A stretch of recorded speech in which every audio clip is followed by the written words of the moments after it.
We literally met totally by chance. Yeah. I ended up having to take a camera out of my bag, and it was like an old, like knackered medium format film camera. And you were like, "Oh, do you take photos?" And I'm like, "Yeah, I take photos too."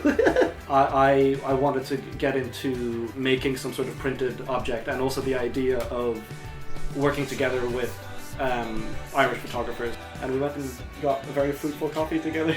So I think we spent a couple of hours just like talking about photography and just like kind of agreeing on a lot of things about like the Irish scene. There's not as much of a strong community there for the young photographers.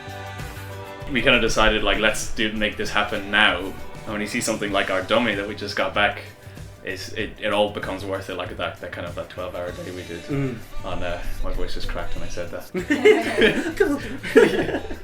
But we have a creative director, is like one of our friends, Cian Brennan. So he's basically just helped out kind of reining the thing in and like giving me advice along the way. A lot of the stuff that really interested us had to do with being young or growing up. And as it happened for a lot of the photographers that we contacted, like all of their stuff, I think maybe because they are young and they are emerging photographers, all of their projects were about youth in one way, shape or form. And they all tackle totally different aspects of youth. So for example, Coach is photographing her younger brother. So it's very, very intimate, and it's kind of a really nice personal look. In a sort of similar way, Ben is doing the bonfire, so all the kids are like, 12 to 15 years old and they're boyish or whatever. Really did a great job of like becoming part of the situation. I think that's important. So like tell a story, you have to be kind of part of it, and he really ingrained himself.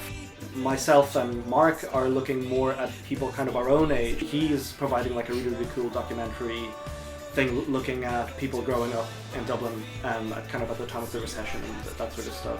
And then you have an amazing project about the kids at Central Bank, which is also like this whole idea of being young and identity and community.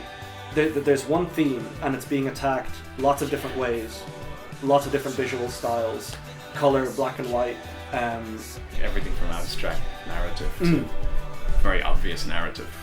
Somebody growing up, to Nicholas is doing something a lot more playing with the idea of narrative, but still very personal and to do with very similar topics, but treated in a completely different visual and conceptual way.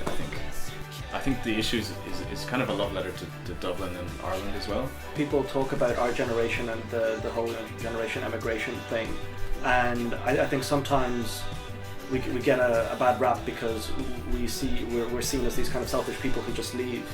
But I think a lot of the time, and as the work suggests, like a lot of it is so sentimental and like treats Dublin in a really loving way. We're not turning our backs on Dublin. We love it, and that's kind of what a lot of this work is kind of reaffirming the fact that this place actually means a lot to us. Now that the magazine's about to go to print, I realise that we actually now have to put it together like an exhibition. Yeah, just when you finish putting together a magazine, I just curate an exhibition. It's not a big deal.